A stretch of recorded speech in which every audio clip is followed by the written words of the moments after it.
నమస్తే boss. Hello boss, ఇలా నేను జింకగాడు డ్యూటీకి వస్తలేం, దయచేసి లీవ్ ఇవ్వండి. ఆల్రెడీ వారం రోజులకెళ్ళి వర్షం పడుతుందని అత్తలేరు కదా తమ్ముడు, ఇవాళ కూడా రాకపోతే ఎట్లా తమ్ముడు? బాస్, నా ఛార్జింగ్ బండిలో రాత్రి ఛార్జింగ్ పెట్టుకున్నాడు మర్చిపోయినా, రేపటి నుండి ఖచ్చితంగా వస్తాం. అది యా తమ్ముడు, బండిలో ఛార్జింగ్ లేకపోతే బస్సులో రావచ్చు కదా.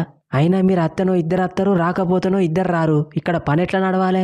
మీరు గిట్లనే చేస్తే నేను డ్యూటీలకి వెళ్ళి తీసి మింగుతా. నువ్వు ఇచ్చే రోజుకు 300 జీతానికి ఎన్ని మాట్లాడతానవ్వే? నువ్వు తీసుడు కాదు, నేనే బంద్ చేసిన. రిజైన్ లెటర్ వాట్సాప్లో పంపిస్తానా చూసుకో. నీది ఓకే, మరి జింకగాడు కూడా రాడట్నా? అరే నువ్వు పోకుంటే పోకపోయినావు, నేనైనా పోతారా? నేను అత్త అని చెప్పురా. నేను రాకుంటే వాడత్తాడా? వాడు కూడా రాడు, ఇద్దరం బంద్ చేసినావు. సరే తమ్ముళ్ళు, మళ్ళా నా దగ్గరికి వచ్చి రిక్వెస్ట్ చేసిల్లనుకో మీకుంటది. మా దగ్గర మస్తు పైసలున్నాయి, నీ దగ్గరికి ఎవడత్తాడువే?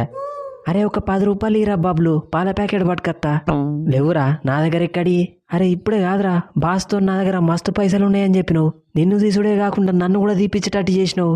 ఇప్పుడు పాలకు కూడా పైసలు లేవు అంటాను. కనీసం గణేష్ పండుగకు కూడా పైసలు లేకుండా చేసినావు కదరా. అరే వాడిచ్చే 15,000కి ఎన్ని రోజులు పని చేస్తారా వాని దగ్గర? నేను మన ఇద్దరికి సెట్ అయ్యే మంచి జాబ్ చూస్తా కదా, టెన్షన్ పడకు. బబ్లు భాయ్, మన గల్లీలో పెద్ద గణేష్ను నిలబెడతాను, చందా కోసం వచ్చినావు. ఎంత రాయంటావు? Very good very good. పక్క గల్లీ కంటే మన గల్లీ గణేషే పెద్దగా ఉండాలి. ఎక్కడ పెడతాళ్ళు? మన కరెంటు స్తంభం పక్కకి బబ్లు బై. సరే గాని చందా ఇంత రాయంటావు?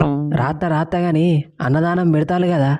అన్నదానం ఉంటది, ప్రసాదం ఉంటాయి, అన్ని ఉంటాయి బబ్లు బై. చందా ఇంత రాయంటావు? నిమజ్జనం రోజు బ్యాండ్ గీండు అన్ని ఉంటాయి కదా, అన్ని ఉంటాయి. చందా ఇంత రాయంటానో గజ్జెప్పు ఫస్ట్. అరే జింక, ఫ్రిడ్జ్ మీద 5 రూపాయల బిల్ల పెట్టిన తేపోరా. ఏడున్నదిరా? లేదు. అరే పొద్దున గుడ్డే బిస్కెట్ ప్యాకెట్ తెచ్చుకున్నట్టున్నారా, మర్చిపోయినా. సారీ బాయ్స్, చందా తర్వాత ఇస్తారాలి. అరే బబ్లు, నువ్వు గనక గణేష్ మండపం దగ్గర ప్రసాదం అన్నదానం అని కనిపించినావు అనుకో, మన యూత్ అందరూ నీ జీల గుణపం దింపుతారు. రెడీగా ఉండు. పోవే పో, ఊర్లో మీరు ఒక్కడే పెడతాల్లా? ప్రతి గల్లీలో వినాయకుడు ఉంటాడు, ప్రతిరోజు అన్నదానం ఉంటది. అందరి దగ్గర ఉండేది ఒకటే దేవుడు. పోలి. అరే వీడు మన మండపం చుట్టుపక్కల ఏడ కనపడ్డా పిసికేయిల్రా. అరే తమ్ముళ్ళు, మీ ఇద్దరు ఇట్లా లెవెల్ ఖాళీ ఉన్నారు, కీడి దాకా పోయేద్దాం. ఇద్దరం ఖాళీగానే ఉన్నాం అన్న, పోదాంపా. కాదు, చాయ్ సిగరెట్ తాగుదాం. అర్జెంటుగా మా బాబాయిని కలవాలి తమ్ముడు, కలిసేసి వచ్చేటప్పుడు తాగుదాం తి. ఓకే అన్న. తమ్ముడు మీరు ఇక్కడనే ఉండుల్లి, మా బాబాయిని కలిసేస్తా. బండి జాగ్రత్త. అరే నీ బండి అంటే మా బండి కాదా అన్న, నువ్వు పోయిరా పో, మేము చూసుకుంటాం. అరే బబ్లు, నేను పక్కకు పోయి పాస్ పోసేస్తా. పోయిరా, మనల్ని ఎవరు ఆపేది? అరే బబ్లు, పబ్లిక్ ప్లేస్లో పాస్ పోతానని గీ అంకుల్ నన్ను తిడతానరా. అరే నేనేడా తిట్టిన తమ్ముడు? చదువుకోలేదా మీరు? గట్లెట్లా పోతాలరా భయ్య అని అడిగిన గంతే. మేము చదువుకోకపోతే నువ్వు చదివిస్తావా ఇప్పుడు? అంకులు ఫోన్ చేసిండంటే 10 మంది దిగుతారు. అట్లా కాదు తమ్ముడు, నేను చెప్పేది నువ్వులే. ఏంటిదివే నువ్వు చెప్పేది? మర్యాదగా మా జింకగానికి సారీ చెప్పి చక్కగా పక్కకెళ్ళి వెళ్ళిపో. నాకు బీపీ లేపాకు, నాకు బీపీ లేస్తే నేను మంచోని కాదు.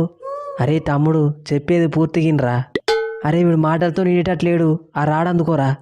అరే పోనీ తీరా బబ్లు, మనదే తప్పు. అరే ఈ బబ్లు గాడు సీన్లు ఉన్నప్పుడు తప్పేవాళ్ళదైనా సారీ ఆపోనెంటే చెప్పాలి. చూడు ఇప్పుడు ఈ అంకుల్ గారిని రఫ్ ఆడిస్తా. బాబాయ్ నమస్తే, వచ్చినావా? నీకోసం అక్కడ చూస్తానా? తమ్ముళ్ళు నేను చెప్పినా కదా, గీనే మా బాబాయ్ సబ్ ఇన్స్పెక్టరు. బాబాయ్ వీళ్ళిద్దరు మా ఫ్రెండ్స్, వీడు జింకా వాడు బబ్లు.